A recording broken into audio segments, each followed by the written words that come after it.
So I guess they're making a Dora movie. This is happening. When I first saw this, I totally thought it was a joke. I still think it's a joke. And with this goofy name, Dora and the Lost City of Gold, it's like they just threw something at a dartboard and like hoped it stuck. I'm very cynical. But despite all of this, I, Retro Nemo, remained hopeful because I loved Dora. And I loved being angry at my TV when I couldn't figure out what to do. Dora is nostalgic, and all of us grew up watching her. I think the issue that I saw was that a lot of us who grew up watching Dora were now too old to watch anything like Dora. So when you get these studio executives like, hey, we're making a live action version, it's like, okay, homie, we're kind of past that. Like, we like the original, but I'm not gonna pay $10 to watch some girl tell me where to point at on a screen. I drive my own car now, Paramount Pictures. But I'm gonna be honest with you guys, I'm gonna level with you here. The trailer came out, and I'm on board with it. I know, right? It seems like I'm selling out to the man. I'm not. Just bear with me here. So already right off the bat, this doesn't look like a direct movie adaptation of Dora. It's not like an episode of Dora expanded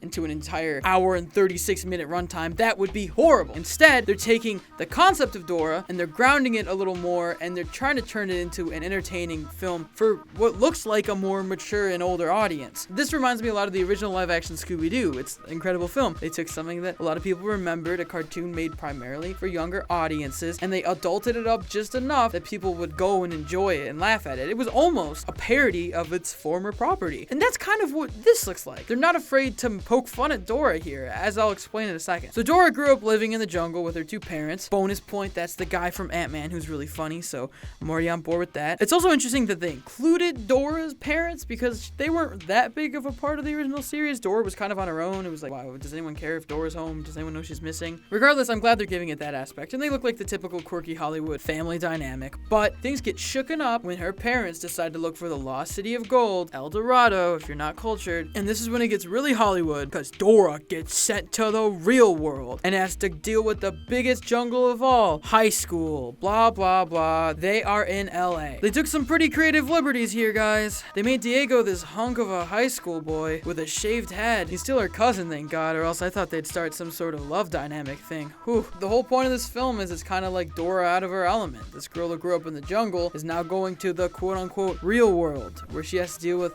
real people. I don't know why they forgot that Diego also lived in the jungle and probably did a lot of cool stuff like Dora did, but that's fine. I guess now he's just a 13 Reasons Why background character. I'm not salty about it. So at first I'm like, oh, this whole movie's gonna be about Dora in high school. That's pretty out there, and I'm kind of excited, but kind of dreading it at the same time, you know, like your first day of middle school. But then whoopsies, Dora and three of the blandest high school archetype characters I've ever seen get thrown in this box, kidnapped by what I assume are like jungle mercenaries, and taken back to the jungle because I guess they need Dora to find their parents and this lost city of gold that no one can seem to find, even though it's 2019 and Google Maps has been functional for almost a decade. I'm not mad. I'm fine. I'm cooling down. So boom, now we have the whole dynamic flip. So Dora was out of her shell in high school. Now these dopey high schoolers gotta realize what it's like in the big jungle. Uh-oh, are they gonna have cell service when there's no bathroom? Now look, I'm being cynical and acting like a dumbass right now, but it comes from a good place. I truly was entertained by this trailer. And I know the plot is typical Hollywoody, but sometimes you just gotta go in with some overpriced popcorn, those ices that always hit, and just watch something kind of goofy and let your guard down and just enjoy it. I feel like that's what this movie's gonna be. The only thing I'm not forgiving them for is not giving Boots,